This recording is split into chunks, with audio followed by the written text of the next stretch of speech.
예수님은 사역을 시작하면서 12명의 제자를 선택하셨습니다. 사람들이 알아서 온 것이 아니고 예수님이 찾아가서 많은 사람들 중에서 12명의 제자를 선택하셨는데 그들은 정말 하나님께서 택하신, 정말 예수님께서 택하신 고귀한 사람들이다. 난 이렇게 생각을 합니다. 장남이죠. 첫 번째 선택함을 받은 장남. 그것이 이제 베드로라고 하는 사람이고, 또 예수님 교회에 두터운 신앙을 받아서 재정을 맡은 유다라고 하는 사람이 있습니다. 그러니까 12명의 제자들이 다 훌륭한 사람들이냐? 12명의 제자들이 다 하나같이 직업을 보면 다 그렇고 그런 사람들이에요. 그런데 그들 중에 누구가 가장 유명하냐? 그러면 제가 이 짧은 성경 지식으로 말한다고 한다면 베드로와 그 다음에 예수를 판 가룟 유다라고 하는 사람입니다. 마태복음 4장 18절에 보면 갈릴리 해변에 다니시다가 두 형제 곧 베드로라 하는 시몬과 그의 형제 안드레가 바다에 그물 던지는 것을 보시니 그들은 어부라라는 말씀이 있는데, 베드로는 분명히 시몬이라고 하는 이 본명을 가지고 있고 요한의 아들이고 직업은 어부라, 이렇게 해서 그 시몬은 베드로는 시몬이라는 이름을 가지고 있다가 예수님이 베드로라고 하는 이름을 주셨고 그의 아버지가 요한이다. 그리고 직업은 어부다라는 것을 이렇게 성경을 기록하고 있습니다. 이 성경을 보다 보면 누구의 아들, 다윗을 누구의 아들, 이새의 아들 이렇게 표현하는 것처럼 요한의 아들 시몬, 그 다음에 예수님도 요한의 아들이지요. 그렇죠? 누구예요? 요한인가? 누구의 아들이에요? 요셉이죠. 요셉의 아들 예수. 이제 제가 나이가 들었어요. 그러니까 이해하시고, 요셉의 아들 예수. 그렇죠. 그런데 이 아버지의 이름이 꼭 나와요. 그 조상의 이름이 꼭 나와요. 그러니까 여러분이 지금 대에 여러분들의 조상은 뭐 따질 것도 없어요. 그렇죠? 저의 조상이 그러니까. 그런데 여러분이 잘 믿어야 후손에게 믿음의 대를 밀려줘요. 그것을 지금 그 성경은 꼭 누구를 말할 때 누구의 아들, 이걸 꼭 들어갑니다. 그러니까 이게 굉장히 중요해요. 처음에는 뭐 사람의 이름을 나오는데 꼭 아버지 이름을 넣느냐. 그런데 이 은혜 받고 보니까 이 아버지 역할이 대단히 중요하더라고요. 그러니까 여러분의 후손들이 나중에 우리 아버지의 믿음으로 말미암아 내가 존재한다. 이런 믿음을 가질 수 있도록 기도하시기를 축복합니다. 근데 유다는 어떻게 선택함을 받았는지에 대해서 기록이 없습니다. 그러나 그 유다의 성품과 그의 자라는 환경을 측정할 수 있는 말씀이 있어요. 그것은 어떤 말씀이냐? 요한복음 6장 71절에 이 말씀은 가롯 시몬의 아들 유다를 가리키심이라. 저는 열둘 중에 하나로 예수를 팔자더라 라고 하였고, 야고보의 아들 예수와 예수를 팔자된 가롯 유다라 라고 기록하고 있는데, 이 유다라고 하는 사람은 누구예요? 가롯이라고 하는 지역입니다. 이렇게 발음이 잘 안 되네. 가롯이죠. 거기는 지역입니다. 그러니까 여러분은 어디 사람이에요? 새슬막사, 광탄 새슬막 사람이에요. 새슬막의 그 오현수의 누구 이렇게 나오는 거죠. 그러니까 지금 그걸 말씀하고 있는 겁니다. 그러니까 여러분들이 어느 지역에서 태어나느냐 하는 것도 굉장히 중요해요. 그렇지요. 그래서 유다는 가롯이라고 하는 곳에서 태어났고 시몬의 아들이다. 그렇죠. 그 중동 지역의 이름이 아브라함, 시몬, 유다 다 거기서 이름이. 그래서 길거리에서 아브라함아 부르면 수십 명이 대답을 하고, 시몬아 그러면 또 수백 명이 대답을 하고 그래요. 그쪽 지역의 이름이 다 그 조상들의 이름을 따요. 우리는 조상들 중에 그런 이름을 가지고 있으면 안 따죠. 예. 근데 그쪽 지역은 조상들의 이름을 많이 땁니다. 그래서 우리 조상 중에 이름이 없는데 그러지요. 그 시몬 그러니까 세례 요한이 났을 때 요한이라 하라라고 하니까 우리 조상 중엔 그런 이름이 없다. 그래가지고 시비가 있었던 것을 여러분들이 성경을 보면 이제 알게 되지요. 그러니까 유다라고 하는 사람은 가룟 사람이고 시몬의 아들 그리고 유다라고 하는 사람이다. 이제 이렇게 나오는 것이죠. 그러니까 유다를 선택하여 제자로 삼으실 때에 예수님은 그 사람이 앞으로 어떻게 될 것이라는 걸 예수님은 하나님이시니까 다 아시죠. 근데 그거를 이제 알고 계시면서도 그 예수님의 교회에 재정을 맡겼다는 것은 그 교회에서 가장 신임이 두텁고 뭐 이렇다고 하는 의미가 있어요. 다 그렇다고 해서 다른 사람들은 뭐 신임이 두터운 것이 아니냐? 아니지요. 제자로 선택함을 받았다고 하는 그 자체가 대단한 것이죠. 자, 오늘 이 두 사람에 대해서 성경에 기록한 것을 토대로 함께 은혜를 받을 때 아까 그 기도할 때 우리의 신앙이 우리의 믿음이 더 커지는 커진다는 건 뭐예요? 여러분 믿음이 커진다는 건 뭐예요? 믿음이 커지면 하늘을 흔들어요? 네? 바다를 뭐 초산을 들어서 바다에 던지우라 되면 그렇게 되는 거 말하는 거예요? 믿음이 커진다는 것은 예수를 닮아간다는 거죠. 예, 그런 것입니다. 자, 그러면 첫째로 이 두 사람은 누구냐? 아까 말씀드린 대로 하나님의 예수님의 제자들이고, 근데 제자로 선택함을 받은 이들의 그 관심사가 어디에 있느냐, 이것이 굉장히 중요해요. 여기 이제 뭐 한 10명 모였는데 여러분이 예배 드리는 자세를 보면 지금 저 사람이 뭐에 관심을 가지고 있느냐, 그걸 어느 정도 느낄 수가 있어요. 여러분들이 정말 말씀을 들어서 이 말씀 속에서 하나님이 나에게 하시는 말씀을 내가 캐첩을 한다. 요즘 캐첩을 한다니죠. 동영상을 보면서 그 좋은 부분은 이거 잘라내서 내 것으로 만드는 캐첩이라고 그래. 캐쳐라고 한다. 그래서 캐쳐 받는다는 것이죠. 그래서 그런 것을 많이 합니다. 그런데 이들이 그 아주 유명하게 된 것은 그 근본이 어디에 있느냐. 이 사람들이 교회 다니면서 예수님의 교회 다니면서 그들의 관심이 어디 있었느냐 하는 것이 굉장히 중요한 것입니다. 자, 왜냐하면 이들의 관심이 어디 있느냐에 따라서 그들의 신앙 방법이 틀려져요. 예? 여러분이 정말 하나님의 복을 받기 원하며 교회 다닌다고 한다면 다른 거 없어요. 하나님께 잘 보이는 방법을 찾아내는 것이 제일 가장 빠른 방법입니다. 여러분들이 무에 하나님의 복을 받는다. 그럼 하나님이 어떤 사람의 복을 주느냐, 이런 것에 관심을 가져야 돼요. 가족 중에 병든 사람이 있다. 그러면 우리 예수님이 이 세상에 오셔서 어떤 사람한테 어떤 사람의 병을 고쳐줬느냐, 어떻게 할 때 병을 고쳐줬느냐, 이런 것에 관심이 있어야 돼요. 자, 내 마음에 분노가 있다. 분노가 뭐예요? 분이 차고 가슴에 마음이 혈기가 차고 짜증이 나고 신경질 나고 그러는 것이 내 마음속에 들어온다. 그럼 왜 그러느냐? 그 원인을 말씀 속에서 찾을 때 여러분의 문제가 해소되는 아름다운 은총을 허락하실 줄로 믿습니다. 자, 가로진 유다는 이 돈에 대해서 관심이 아주 많았어요. 그걸 어떻게 하느냐? 요한복음 12장 5절로부터 6절에 있는 말씀을 우리 같이 읽어봅니다. 이 양류를 어찌하여 300데나리온에 팔아 가난한 자들에게 주지 아니하였느냐 하니, 이렇게 말함은 가난한 자들을 생각함이 아니요 저는 도적이라 돈깨를 맞고 거기 놓은 것을 훔쳐감이라. 이렇게 성경은 기록하고 있습니다. 돈깨. 그러니까 저기 그 성전에 들으면 우리든지 헌금함이 저렇게 있죠.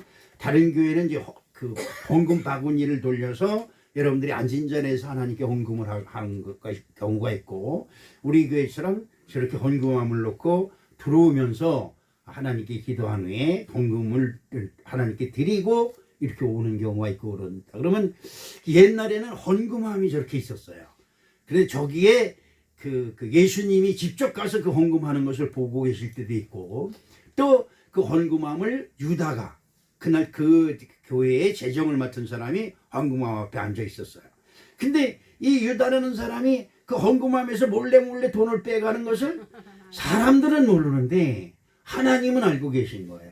그러니까 성경을 기록할 때 저가 나에게 드리는 돈을 훔쳐갔다, 이것을 아는 거예요. 그러니까 성경을 기록할 때 저는 도적이다 이 말이죠. 돈에 관심이 많아. 그러니까 교회 올 때 뭐해? 돈에 관심이 많은 거예요. 그래서 누가 돈을 헌금을 많이 내나, 그러면 사람들을 볼 때마다 저건 얼마짜리, 저건 얼마짜리, 저건 얼마짜리, 이렇게 계산을 하고 있는 거지요. 그러면 그 사람의 눈에 뭐가 보여요? 전부 다 돈으로 보이는 거지요. 이제 그것이 이제 있습니다. 자, 그렇죠. 근데 누가복음 7장 37절에 그 동네에 37절 38절을 읽어봅니다. 그 동네에 죄인인 한 여자가 있어 예수께서 바리새인의 집에 앉으셨음을 알고 향유 담은 옥합을 가지고 와서 예수의 뒤로 그 발 곁에 서서 울며 눈물로 그 발을 적시고 자기 머리털로 씻고 그 발에 입 맞추고 향유를 부으니라고 기록하고 있습니다. 자, 아까 조금 전에 300데나리온의 가치가 있다고 그랬어요. 300데나리온이 얼마만큼 많은 것이냐? 여러분이 이제 오병이의 기적을 일으킬 때 5,000명의 사람들을 먹이려면 200데나리온이 필요하다고 그랬어요. 5,000명을 먹일 때. 그러니까 빌립이 대답한 거죠. 너희들이 이들에게 주라. 그랬을 때 이들을 다 사서 먹이려면 200데나리온이 돈이 필요합니다. 그랬어요. 그러니까 200데나리온이 뭐예요? 5,000명을 먹인다고 한다면 지금 여기서 나오는 300데나리온은 대단한 거지요. 그러면 몇 명이에요? 우리는 머리가 복잡해서 몇 명을 먹일 수 있는 건지 모르겠어요. 어쨌든 간에 그 향유를 부으니, 이 마리아는 요한복음 11장 2절에 한번 봅시다. 이 마리아는 향유를 주께 붓고 머리털로 주의 발을 씻기던 자요, 병든 나사로는 그의 오라비더라 라고 기록하고 있는 것으로 봐서 이 여자는 신분이 어떻게 해요? 첫째, 죄인이고, 두 번째 뭐예요? 죄인이면 어떤 죄인일까?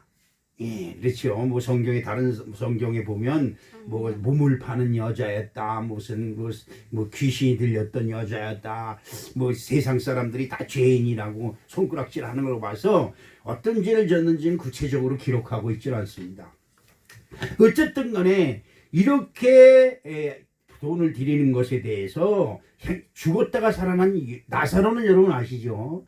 죽어서 무덤에 이미 갇힌 지 3일이 지난 후에야 예수님이 거기로 오셔서 무덤 문을 열어놔라. 그러니까 어떻게 해요?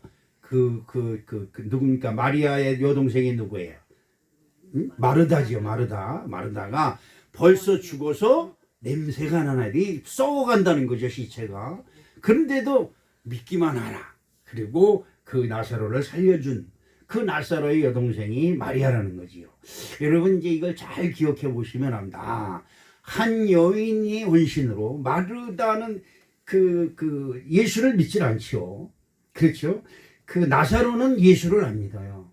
그런데 그 마리아의 헌신 하나로 자기 죽은 오빠를 살리는 엄청난 기적이 일어나지요. 그런 것을 이제 우리는 이 성경을 통해서 알게 됩니다.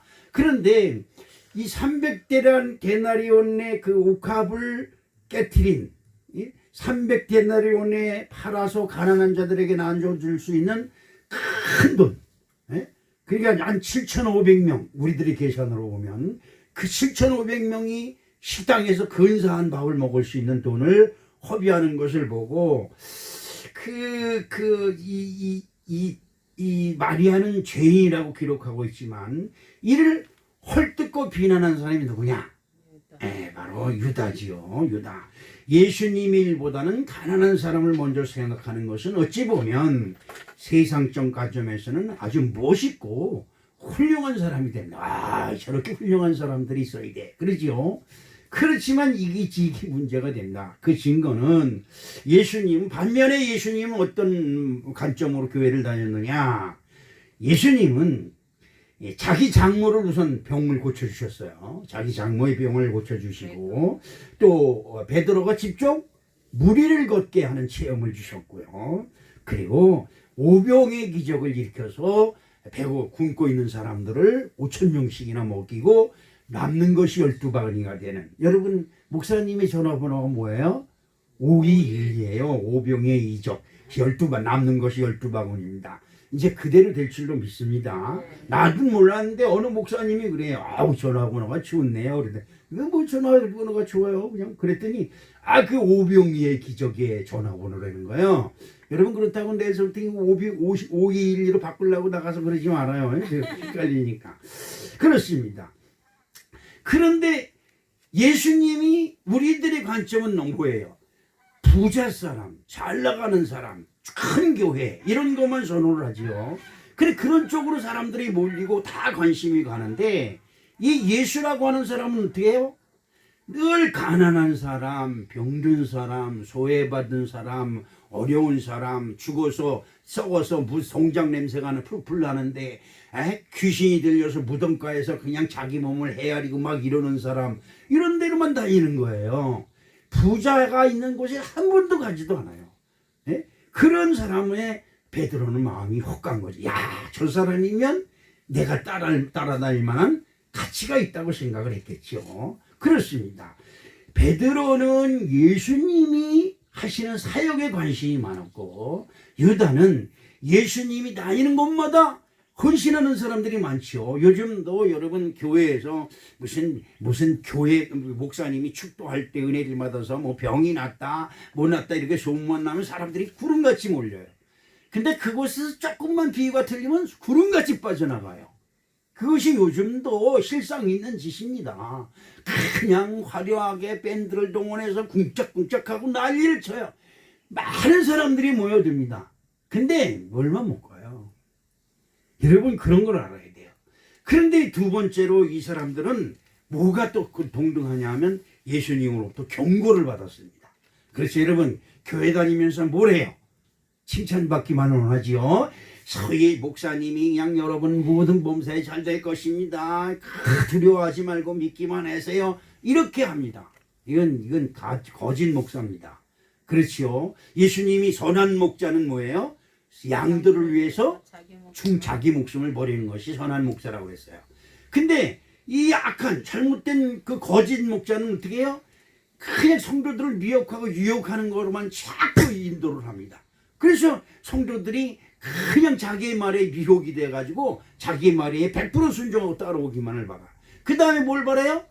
그냥 돈을 그냥 벅벅벅벅 돈 많이 되는 사람이 복 받는다 어쩐다 그러면 돈을 억지로 내는 건 뭔데요? 근데 진짜 여러분 예수님을 사랑한다고 한다면 예수님의 몸된 교회로서 저는 오늘 아침에도 그런 기도를 했습니다. 튀지니에 터키에 그런 지진이 났는데 우리가 뭐 할 수 있는 것이 없습니까? 뭐 할 수 없는 것이. 저도 두 가지 세 가지 생각이 들어와요. 그런데 헌금을 한번 걷어서 보내느냐, 우리 교회도 이게 이 모양 이 꼴인데 뭘 어딜 보내느냐, 여러 가지 생각이 많이 들어옵니다. 그럴 때 여러분 어떻게 생각을 해요? 하나님께 헌금을 하는 것이 좋으냐, 우리 형편도 그런데 무슨 헌금을 하냐, 여러 가지 갈등이 많을 거예요. 그때 여러분의 마음을 결정하는 것은 예수님이 지금 나의 생각을 어떻게 보시느냐 하는 거예요. 이게 중요한 것입니다. 그렇죠. 나의 형편과 처지는 예수님이 더 잘 알아요. 너희에게 있어야 될 것을 누가? 예수님이, 하나님이 더 잘 아신다 이 말이에요. 근데 우리 형편과 처지 속에서 안 됩니다, 이건 내 것으로 만들어야 됩니다, 그리고 끌어안는 사람이 있는가 하면 그래서 자기 것을 만들어요. 아닙니다. 주님 것이니까 주님 좋은 데 쓰십시오. 이렇게 하는 사람이 좋겠습니까? 그러지요. 그것이 이제 틀린 것이에요. 자, 두 번째로 이 사람들이 경고를 받았는데 우리 한번 성경을 보십시다. 그 주보에 있죠. 누가복음 22장 34절에 어떤 말씀이 있느냐. 이르시되 베드로야 내가 내게 말하노니 오늘 다 굴기 전에 내가 3번 나를 모른다고 부인하리라 하시니라 하셨습니다. 자, 저는 그런 말을 하고 싶어도 못해요. 아, 저거 며칠 있다가 어떻게 되겠구나. 예, 여기서 말씀을 듣다가 그냥 화가 확 치밀어서 빠져나가는 사람들은 제가 많이 봅니다. 그런데 여러분 그렇습니다. 아무리 그래도 이런 말은 못하죠. 근데 예수님이 합니다. 베드로야, 오늘 다 굴기 전에 네가 나를 3번 모른다 하리라. 어떻게 이런 말씀을 하실 수 있느냐? 마태복음 26장 33절에 베드로가 대답하여 이르되 모두 주를 버릴지라도 나는 결코 버리지 않겠나이다 라며 자신의 마음의 감동에 따라서 자기를 자신을 내세우는 베드로를 향해서 예수님이 경고하시는 것입니다. 그렇죠. 이런 경고를 받고 어떻게 하겠습니까? 그런데 또 유다는 또 어떤 경고를 받았을까? 마태복음 26장 21절을 한번 같이 봅니다. 어떤 말씀이 있느냐?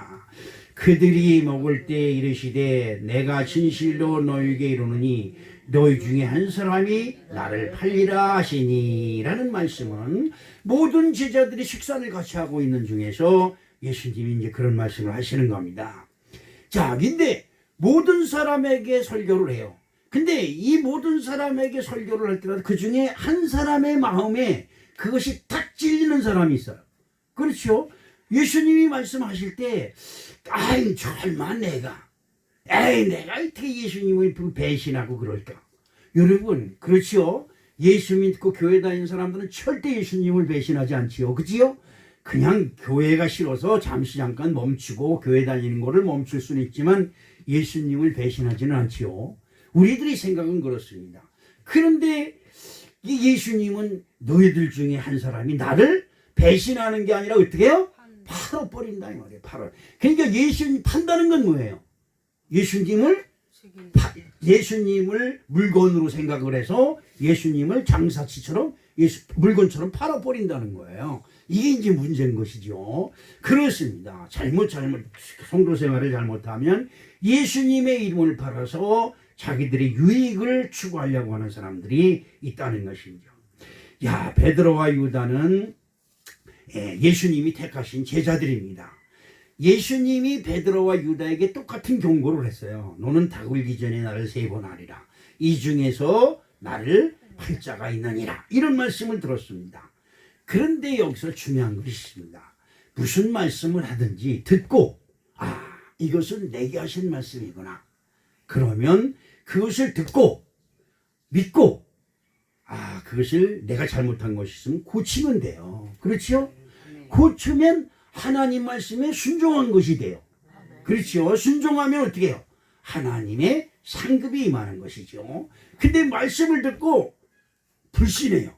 그리고 절대 저 따위 소리를 할 수 있어. 예수님이 돼가지고. 그러죠? 그래, 시험 드는 겁니다. 시험 드는 게 별거 아니에요. 어디서부터 일어나요? 시험이 여기서 오는 게 아니에요. 여기서 일어나요. 여기서. 마음속에서. 그렇지요? 그런 것입니다. 베드로 말씀을 듣고 마음에 찔림이 있어야 되는데 누가 뭐래도 나는 절대 흔들리지 않아. 이런다고요. 그렇지요? 에이, 그럴 수 있나? 내 마음은 누가 알아? 내가 잘 알아.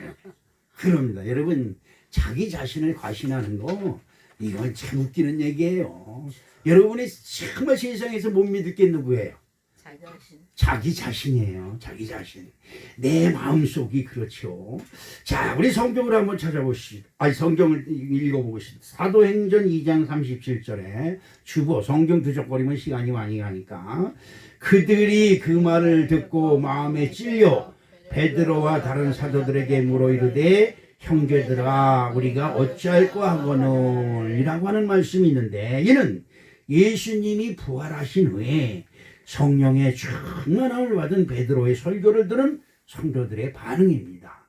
마음에 찔려 우리가 어찌할꼬 내가 어찌할꼬 저 말씀이 내 마음을 찔르는구나. 참 오늘 목사님이 나에게 은혜를 주시네. 이래야 되는데 저 목사가 나를 까네. 이러네. 그렇죠. 똑같은 말을 들었는데도 이쪽에는 좋게 생각하고 한쪽에서는 나쁘게 생각하는 거예요. 그렇죠. 그 마음이 어느 쪽에 관심이 있느냐에 따라서 자기의 판단 기준이 틀려진다는 것이죠. 자, 이에 베드로는 어떤 말을 합니까? 사도행전 2장 38절에 베드로가 이르되 너희가 회개하여 각각 예수 그리스도의 이름으로 세례를 받고 죄사함을 받으라. 그리하면 성령의 선물을 받으리니 라고 축복합니다. 그렇죠. 참 예수 이름으로, 누구 이름으로? 예수 이름으로 세례를 받고, 그러니 예수 이름으로 모든 죄를 씻으라는 거예요. 세례는 뭐예요? 씻는다는 거죠. 그래서 예수 이름으로 죄를 씻어라. 그렇죠. 여러분 창세기에 보면 가인이 분이는 혈기가 일어나는 건 그냥 자기 동생이 어떻게 그냥 죽이고 싶도록 미워지는 거예요. 미움이 점점 커지니까 어떻게 해요? 이것이 하나님의 뜻이다 하고 돌멩이를 집어서 자기 동생을 돌로 쳐 죽입니다. 쳐 죽일 때까지는 몰랐어요. 쳐 죽이고 나니까 내가 무슨 짓을 한 거야? 이런 마음이 듭니다. 여러분, 사람이 화가 나면 살이 분별이 되질 않아요. 그렇죠? 근데 그때 하나님이 아담에게 하신 말씀, 그 다음에 가인에게 하신 말씀이 뭐예요? 왜 분을 내느냐? 무엇 때문에 너에게 분을 내느냐? 왜 화가 났느냐? 물어보는 거죠. 네가 의를 행하였다면 화낼 일이 없지 않냐? 의가 뭐예요? 예수님께 좋은 일을 했다면 화낼 필요가 없지 않냐 이 말이죠. 그렇죠. 자, 아까 말씀드린 것처럼 유다는 어떻게 해요? 다른 사람이 예수님 앞에 그걸 깨트려, 그걸 그냥 줬으면, 옥합을 그냥 줬으면 예수님이 그걸 팔아서 좋은 데 쓸 수 있는데 그걸 못쓰게 깨트려서 예수님께 줬단 말이에요. 그러니까 다시 쓸 수도 없죠. 쏟아진 향유를 어떻게 해요? 다시 담을 수도 없고. 그러니까 유다는 화를 낸 거예요. 300대나리를 팔아서 가난한 사람들을 나눠줘야지 그것을 왜 뭐예요? 허비하느냐. 그렇죠. 예수님께 하는 게 허비하는 것입니까? 아니죠. 여러분 이거 잘 들어야 돼요. 예수님께 헌금하는 것이 여러분 허비하는 겁니까? 지금 여러분 형편도 어렵고 힘든데 교회 갈 때마다 무슨 헌금을 그렇게 하느냐. 사실 어떻게 보면 인간적으로 생각하고 세상적으로 생각하면 이렇게 바보 천치가 없어요. 그러나 여러분, 여러분이 드리는 헌금과 헌신은 누가 받으세요? 하나님이 받으시는 거예요. 이걸 여러분 잘 아셔야 돼요. 나를 하나님께서 인정하고 착했다, 잘했다, 칭찬하는 거는 어디 갔든지 간에 그저 내가 내 마음을 하나님께 드릴 수만 있다고 한다면, 내 마음을 보여줄 수만 있다고 한다면 그 방법이 무엇이겠어요? 여러분이 여러분 마음을 하나님께 보여줄 수 있는 방법, 여러분의 진심된 마음을 하나님께 드릴 수 있는 방법이 뭐예요?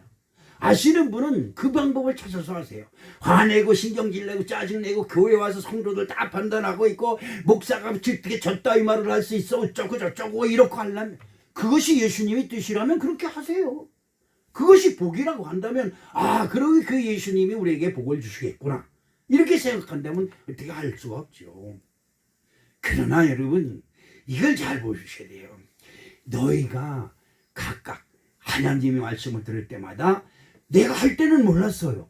그지요? 그러나 마음에 이게 그게 아니구나. 이게 그게 아니었구나. 이런 마음이 들 때 예수 이름으로 씻어라. 네. 그게 바로 이 예례를 받고 해요. 그러니까 그러면 그 성령 하나님의 영이 내 마음에 들어와서 내 마음을 주장하기 시작한다는 거죠. 그렇죠. 그것이 간단한 것 같지만 또 사실상 우리는 세상에 속한 사람이니까 어려워요. 그래서 우리 기독교는 주일날 새벽에 수요일날 금요일날 그냥 속회 예배 구역 예배 그냥 가자자주 모여서 예수 이름으로 모이는 거예요. 왜냐? 생각이 맨날 우리 세상에 나가서 기다리다 보면 교회 말씀을 다 잊어버려요. 근데 교회 오려고 딱 그러면 이거 어저께는 그렇게 하는 게 아닌데 그랬네 이런 생각이 들 때가 있어요. 그때마다 예수여 내가 잘못했나이다. 시작. 예수여 내가 잘못했나이다. 아멘. 잘못했나이다 회개하는 거예요. 고치는 거예요. 나의 행동을 고치는 거예요. 그래야 누가 기뻐해요? 예수님이 기뻐하시고 그 기뻐하는 마을, 예수님이 기뻐하는 것을 보시고 하나님이 여러분에게 복을 주시는 것이다, 이런 거예요. 그런데 문제가 있어요. 사도행전 7장 54절에 보니까 어떤 말씀이 있느냐, 그들이 이 말을 듣고 마음에 찔려 그를 향하여 이를 갈거늘. 그러니까 마음에 찔려서 내가 어찌할꼬 하는 사람이 있는가 하면 말씀을 듣고 마음에 찔려요, 같이. 그런데 거기서 이를 가는 사람이 있다, 이 말이죠. 그렇죠. 이는 스데반 집사가 베드로가 설교할 때는 그 말을 듣고 마음에 찔려. 그런데 스데반 집사가 설교할 때 사람들이 마음에 찔렸는데 분을 품는 거예요. 아니 저게 나를 저기 말로 나를 드디어 패는구만, 오늘 나를 까는구만, 이래가면. 그래서 결국은 이 반응 때문에 스데반 집사가 순교를 당해야 됐고, 그 다음에 예수 빌라도라는 이름이 참 세계적으로 유명한 이름이에요. 그렇죠. 빌라도 뜰에서 예수님이 하신 말씀에 사람들이 쥐를 맞고, 손을 씻기 저거 주둥이 좀 다물게 하라고 그냥, 저 어디서 저기 하나님의 아들이라고 그냥 예수님. 그때는 모든 사람들이 다 한 편이 되어서 예수를 죽이려고 펄펄 뛸 때니까 그 편에 드는 것이 좋은 것으로 생각을 했죠. 그래서 베드로도 거기까지 쫓아갔다가 거기서 겁을 덜컥 먹고, 자 이게 아닌가 보다 생각하고 결국은 예수님을 부인하는 사태까지 일어나게 됐지요. 예수님이 직접 경고하셨음에도 불구하고 베드로와 유다는 자기의 마음만 믿은 거예요. 자기의 마음. 여러분, 믿을 것이 없어서 자기 마음 믿습니까? 네? 여러분 절대 자기 마음 믿지 마세요. 저도 목사이지만 내 마음대로 할 때가 참 많이 있어요. 그러다가 후회하고 하나님 앞에 후회하고 또 후회하고 하면서 회개할 때가 얼마나 많은지 몰라요. 그러나 때마다 중요할 때마다 하나님이 성령의 감동 감화를 주셔서 예수님을 기쁘게 하고 하나님을 기쁘게 하는 일을 가끔 하게 돼요. 그런데 나는 여러분 실망하지 마세요. 소원교회에 있는 한 나는 여러분에게 실망하라는 소리 안 합니다. 여러분 틀림없이 하나님의 역사가 일어날 줄로 나는 믿습니다. 이렇게 버려두시지 않을 것입니다. 왜? 우리 소원교회는 이 목사부터 아끼질 않아요. 내 것으로 안 돼, 이건 우리 것으로 만들어야 돼, 이렇게 하지 않아요. 그렇죠. 그런 것이 중요한 것입니다. 예수님께서 직접 경고하였으면서도 자기의 이기적인 생각. 그렇죠. 우리 교회 떳떳이 세우는 거 싫어하는 목사가 이 세상 전지에 어디 있겠습니까? 여러분들 집이 잘 지어지는 것을 여러분 싫어할 사람이 누가 있어요? 자기 집이 지어진다는데, 자기 집을 준다는데 얼마나 기뻐요. 그렇죠. 자기 자식 잘 되는 거 싫어하는 사람 어디 있습니까? 그런데 요셉의 아들, 마리아의 아들, 그 예수가 33살에 사람들로부터 돌팔매질을 당하고 십자가에 지고 골고다 언덕 올라갈 때, 여러분 모든 제자들까지 다 버리고 수많은 사람 병 고쳐주고 문둥병 고침받고 그랬던 모든 사람들이 다 예수한테 돌멩이 던지고 그런 판인데, 그거를 지켜보는 그 엄마 아버지와 그 동생들은 어떤 심령이었겠어요? 더군다나 그를 보내신, 예수를 이 땅에 보내신 하나님이 그것을 내려다보고 계세요. 신났지요. 신났어요. 그들을 그렇게 할 때 사람들이 그냥 합니다. 여러분 절대, 여러분 저 이태원이죠? 거기 압사사고가 왜 났어요? 왜? 그 발랑 뭐예요? 뭐라 그래? 그 가면 쓰고 막 이렇게 가면 쓰고 돌아다니면서 그냥 서로 막 껴안고 난리치고 그래. 거기에 사람들이 얼마나 많이 몰렸으면 그 많은 사람이 압살을 당해요. 절대 조심해야 됩니다. 여러분 사람 기분 따라 살면은요 아담이 되는 거예요. 아담. 그렇죠? 사람 기분 따라 살면 누가 돼요? 가인이 되는 거예요. 절대 그런 짓 하지 마세요. 이거는 안 되는 거지요. 여러분 그런데 그 아버지, 요셉의 육신적인 아버지 요셉과 마리아의 슬퍼하고 애통하는 마음이 성경에 단 한 줄도 기록되지 않았어요. 사람들이 와와 내고 저놈 죽여라 저놈 죽여라 와. 그래서 결국 자기네 뜻대로 예수님이 십자가에 못 박아 죽고 나니까 신이 난 거죠. 야 우리 축배 들자 건배 할렐루야 해가면서 하나님이 우리를 이기게 하셨다. 알라 이래가면서 지금 중동 지역에 이번에 그 지진 난 그쪽에 가면은 그쪽이 다 그 알라 하잖아. 알라 하나님을 알라라고 부르잖아요. 그쪽 나라에 가면 알라 하루에 6번씩 하나님께 기도해요. 근데 여러분 그들의 기도 방식이 어디를 향해서 하느냐가 중요해요. 나의 죄를 대속하기 위하여 십자가에 달리신 예수 이름으로 기도하는 것이냐. 그런데 그들은 모하멧이라고 하는 선지자가 있습니다. 근데 여러분 이게 참 어려워지고 참 안타까운 일은 그 모하멧이라고 하는 그들이 선지자의 무덤을 향해서 기도한다는 거예요. 죄다. 그리고 거기는 그들이 믿는 그 선지자가 묻힌 무덤이 있어요. 그 일평생에 한 번은 그 무덤에 가서 순례를 하는 것이 그들의 일평생의 꿈이고 소망이고 소원이에요. 그래서 그때 그 사순절 그 사람들이 얘기하면 라마단 그때는 낮에 해가 떴을 때는 안 먹어요. 이 금식이요. 참 웃기는 게 그들의 사람들이 금식이에요. 해가 떴을 때는 안 먹어. 그리 그 금식이야. 해가 지면 만판 먹어. 해가 뜨면 안 먹어 싹. 제가 금식을 3일 해야 되겠다. 근데 내서부터 금식이잖아요. 굶을 거잖아. 오늘 시간 먹는 거야. 그날 금식이 한 이게 밑에서 속에서 꿀꿀꿀꿀꿀꿀꿀. 그런데다가 어제 저녁에 밥을 많이 뭐 이런 고기를 많이 먹더니 갈증이 얼마나 났는지 몰라. 그러니까 금식이 안 돼요. 하루도 못하고 실패해요. 근데 그 사람들은 그걸 일주일 동안이나 아주 열심히 일주일 15일 22일 한 달간이나 그렇게 하는 경우가 있어요. 죽은 자를 위해서 절을 하면 어떻게 돼요? 나도 죽는 사람이에요. 무덤에 갇히는 사람. 부활하신 예수님을 향해서 기도하면 나는 죽었으나 부활의 생명이 된다 이 말이에요. 무슨 말인지 이해가시죠? 자, 베드로와 유다는 똑같이 예수님으로부터 경고를 받았습니다.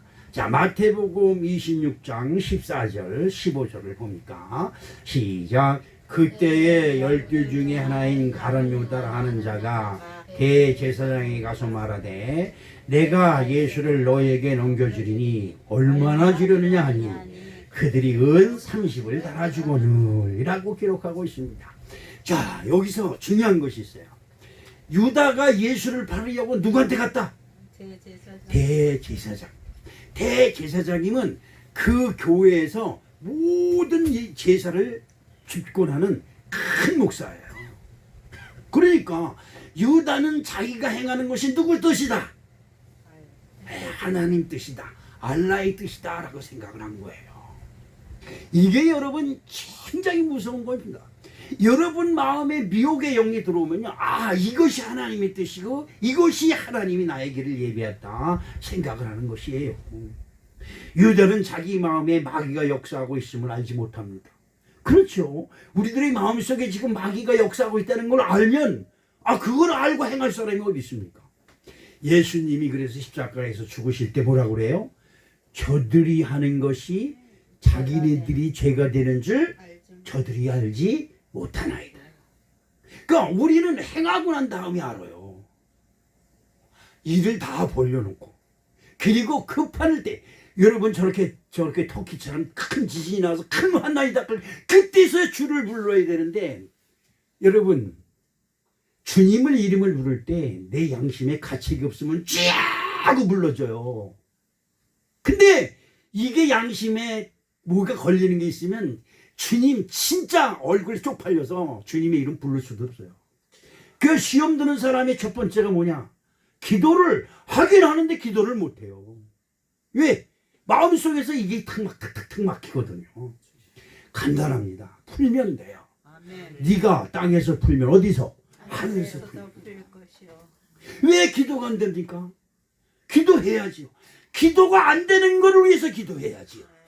그것이 하나님이 우리에게 주신 큰 은혜인 줄로 믿습니다. 유다는 자기 마음에 들어온 충동, 그것이 하나님의 뜻이라고 생각을 했어요. 보세요. 여러분, 이 유다의 행동에 모순이 있어요. 어떤 모순이 있을까?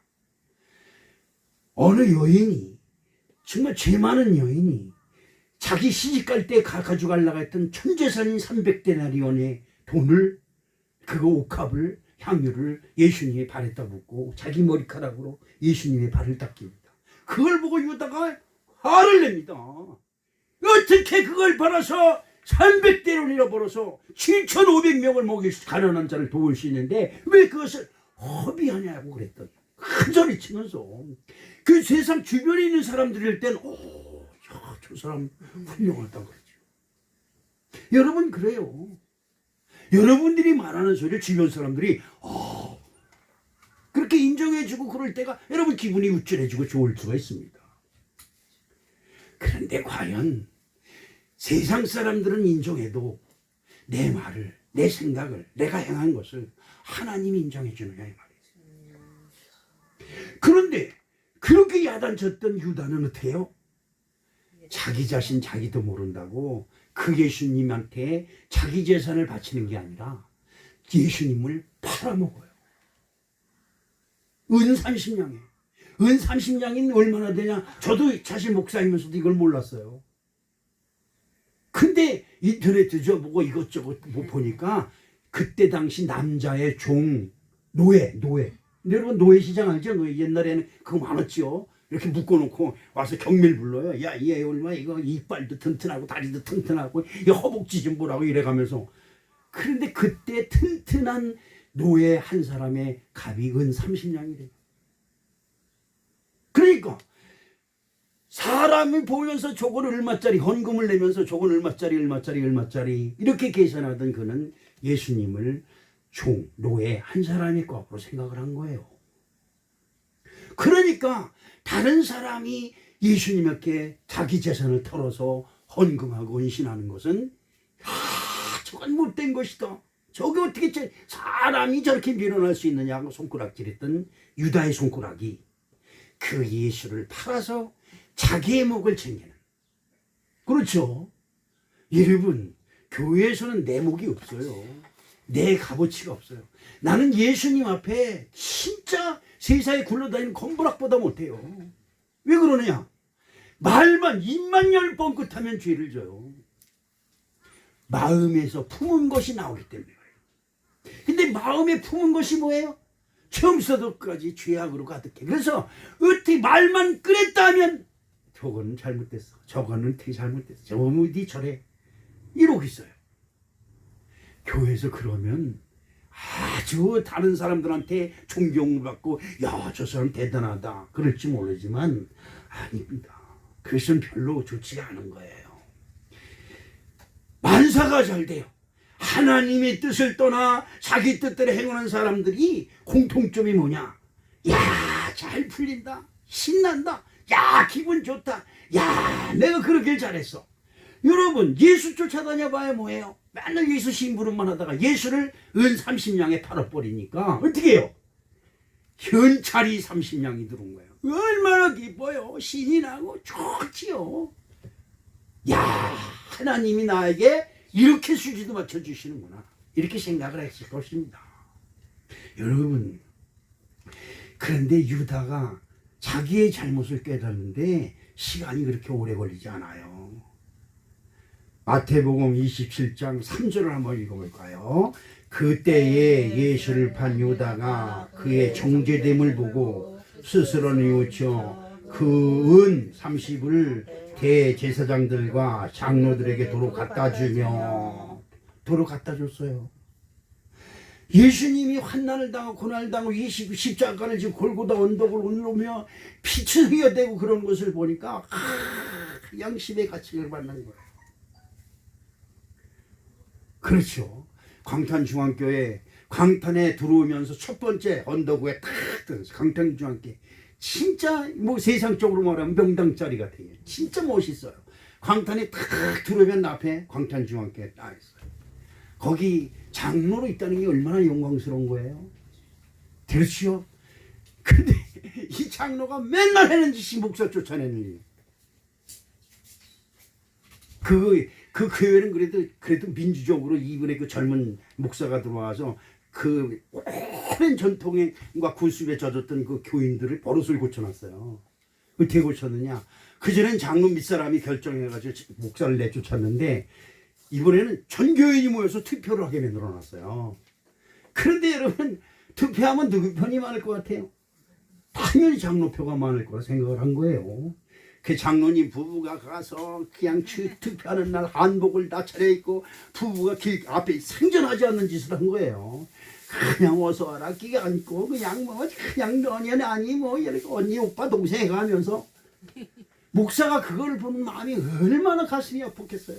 목사를 또 내가 쫓느냐 안 쫓느냐 투표를 하는 날인데 그러니까 목사는 장기성에 올라와서 주님의 결정에 따르겠습니다. 이렇게 된 여러분 목사를 내쫓는 것에 찬성한 사람이 10% 반대한 사람이 90%. 며칠 있다가 그 아내가 집에서 밥을 먹다가 목에 음식이 걸려서 즉사하고 말았어요. 지금은 어때? 그 장로님 어때? 아유 불쌍해요. 목사님이 불쌍해. 왜? 기가 콕 죽어가지고요. 그냥 그래도 여러분 중요한 게 있어요. 내 교회다 이 말이요. 그 장로가 내 교회 안 떠나요. 그리고 그 앞에 탁 머릿속에 와서 주일날 그리고 수요일날 나와서 있는 거 보고 너무나 가슴이 아프다는 거죠. 그렇죠. 깨달는데 얼마 걸리지 않아요. 그런데 그 깨달는 것이 꼭 큰 재앙을 만나고 난데 어이구 왜 이러냐. 우리들이 얼마나 미련한지 몰라요. 그렇죠. 참 미련합니다. 그 다음에 27장 5절을 한번 읽어볼까요? 마태복음 27장 5절에 유다가 은을 성소에 던져놓고 물러가서 스스로 목매어 죽은지라. 아니 여러분 예수님이 너 그따위 짓 했으니까 죽어라고 했습니까? 너 그따위 짓 했으니까 잘못했다고 했습니까? 너가 나를 팔리라 너라고 얘기를 안 합니다. 그런데 그 말을 들어서 내가 그 말을 듣고도 깨달지 못하고 반항하고 그냥 그 절대 내 마음을 믿었던 내가 큰 잘못입니다. 그리고 예수님 앞에 회개하면 되는 건데 자기 양심의 가책, 이 양심의 가책이거든요. 여러분 양심의 가책이 뭐예요? 죄를 깨닫는 거예요. 양심의 가책에 못 이겨서 스스로 가서 목을 매 죽었다는 거죠. 여러분 참 여러분 교회 다니면 누구 방식으로 해결해야 돼요? 예, 하나님 방법으로 해결해야죠. 하나님은 너희들 예수 앞에 머리 숙여. 그리고 잘못했다고만 해라. 그러면 내가 다 용서해 줄게. 할렐루야. 그런데 아니에요. 그래서 교회 와서 그냥 뭐 빳빳이 세워서 여러분 절대 그게 안 됩니다. 왜 하나님께 복 받는 짓을 해야지 하나님께 왜 하나님께 미움받는 짓을 하냐 이 말이죠. 자, 근데 마음에 찔려 회개하지 않는 방식 때문에 극단적을 선택한 유다가 너무나 안타깝죠. 나는 유다를 그렇다고 해서 예수님이 지옥에 보냈다고 생각지 않아요. 얼마나 안타까웠겠어요. 자기 제자로 선택한 아이인데. 그렇지요? 자, 그런데 마태복음 26장 74절에 또 사건이 터지죠. 그건 유다보다 먼저 일어난 일이죠. 뭡니까? 그가 저주하며 맹세하여 이르되 나는 그 사람을 알지 못하노라 하니 고탁이 울더라. 여러분 주변 사람들이 다 예수는 나쁜 사람이라고 나쁜 놈이라고 그냥 죽여야 된다고 그것도 최고의 극형인 십자가에 매달아 죽여야 된다고 난리를 치는 그 자리에 누가 있었어요? 베드로가 있었어요. 여러분 군중심리는 못 당하는 거예요. 못 당해요. 주변에서 누가 여러분 생각 목사님 생각이 맞습니다. 부추기.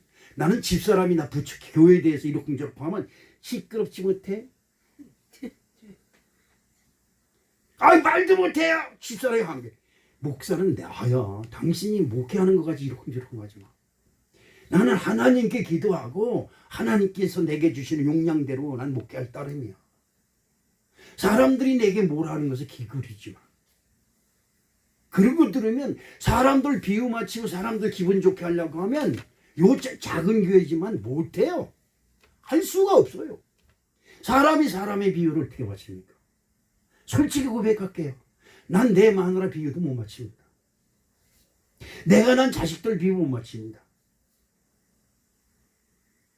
그런데 여러분 교회 와서 목사님이 여러분 비유 맞추고 여러분 성질 맞추고 여러분 마음 맞게 어떻게 목회를 합니까? 할 수가 없는 거죠. 예수님도 마찬가지입니다. 못하는 거죠. 그 예수님은 미래를 다 보시는 분인데 예수님은 하나님의 계획에 의하여 33살에 십자가에 못 박고 죽게끔 하나님의 계획에 들어있는 거예요. 그런데 그 계획을 왜 유다가 감당을 해야 되냐 이 말이에요.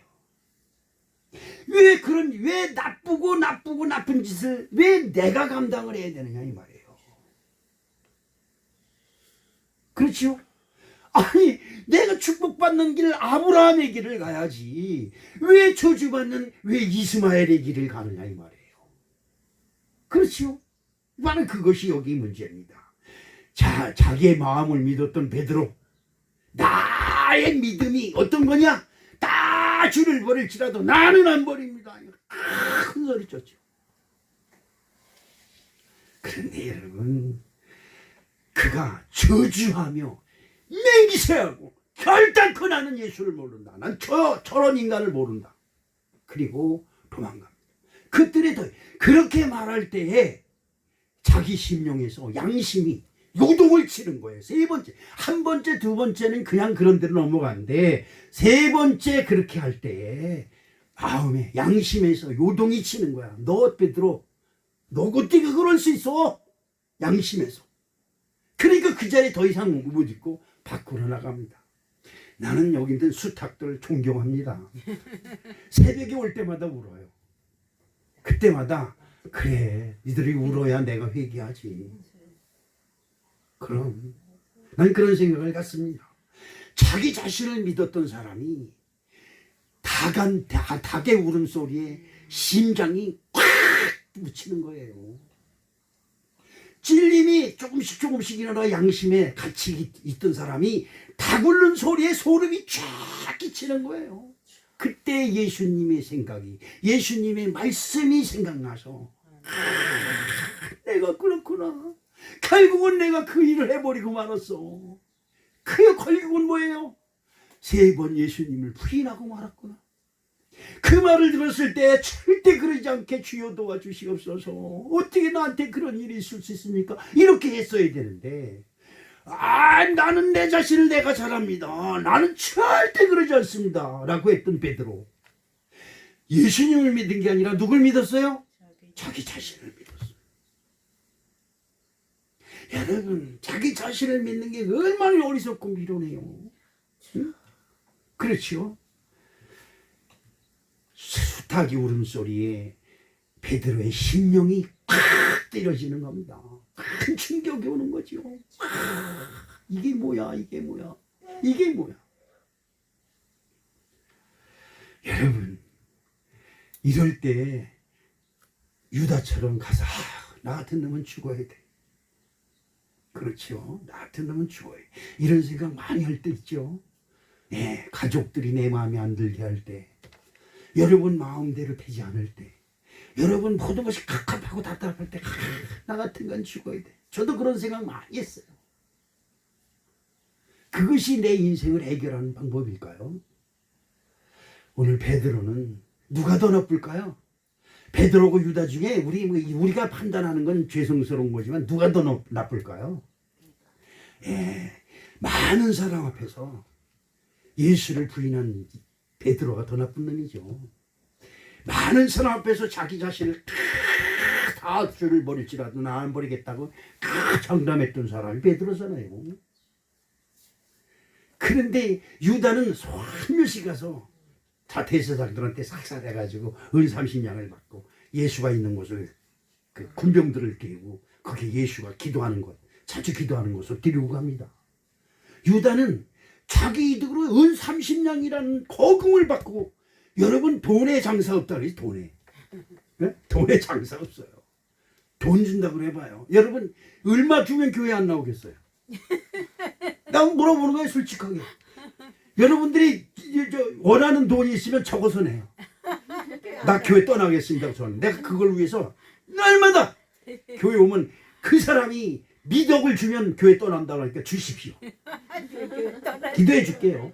미덕 버는 거예요. 웃는 사람들이 제일 무서운 거예요. 야, 한번 해볼까? 그런 사람들이 괜찮은 사람들.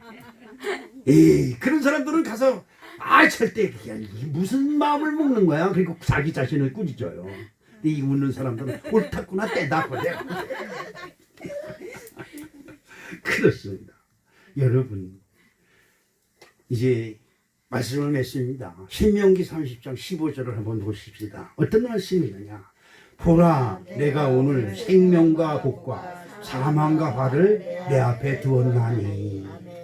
너희는 생명과 복을 선택하고. 여러분, 우리들의 양심, 신앙 양심의 소리를 귀를 기울이는 습관을 들여야 될 줄로 믿습니다. 잘못하면 이 신앙의 양심이 죽어버려요. 그리고 내 성깔, 성질, 그게 다 솟아 올라와요. 이게 올라오면 얼굴 색깔부터 틀려져요. 그래서 저는 요즘 눈썹을 그리기 시작. 오늘은 안 그렸네, 진짜 잊어버렸네. 깜빡. 그래서 눈썹을 그려요. 왜 그러냐? 내가 나를 보고, 야, 생기기도 참 더럽게 못생겼다. 내 성격이 내 얼굴에 나타나잖아요. 내가 지금 무슨 마음을 보는지. 화를 품은 얼굴로 쳐다보세요. 그냥 어휴, 내가 봐도 무서워. 소름이 끼칠 정도로. 그래서 눈썹을 그려. 야, 넌 착하다. 너는 예수 믿는 사람이다. 나쁜 마음 품지 말아라. 이래가면서. 입술에 로즈도 발라요. 오늘도 안 발랐네. 깜빡. 이쁘게 보이려고 로즈 바르는 거야. 너는 좋은 말만 해라. 좋은 말만 해. 이렇게. 화와 복이 내 앞에 있는데 우리는 화와 복을 보지 못하고 사망과 저주를. 여러분, 생명과 복을 보는 눈이 열리시기를 주님의 이름으로 축원합니다. 내 양심에서, 신앙 양심에서 들려오는 작은 목소리에 귀를 기울여 승리하는 여러분과 제가 되시기를 주님의 이름으로 축복합니다. 사랑의 아버지 하나님, 고맙습니다. 우리를 살리시려고 정말 욕망과 욕심에 사로잡혀서 예수님을 생각지 아니하고 내 마음과 내 생각만 했던 어리석고 미련함을 주님이여 용서해 주시옵시고 구원의 길을 열어 주시옵소서. 아버지 하나님이여, 우리들의 이 완악한 심령이 언제나 예수 그리스도 앞에 녹아낼지 정말로 근심 걱정이 앞을 가립니다. 이제 주님 앞에 정말 겸손히 머리 숙일 수 있는 우리들이 되게 도와주시옵소서. 예수님의 이름으로 기도합니다. 아멘.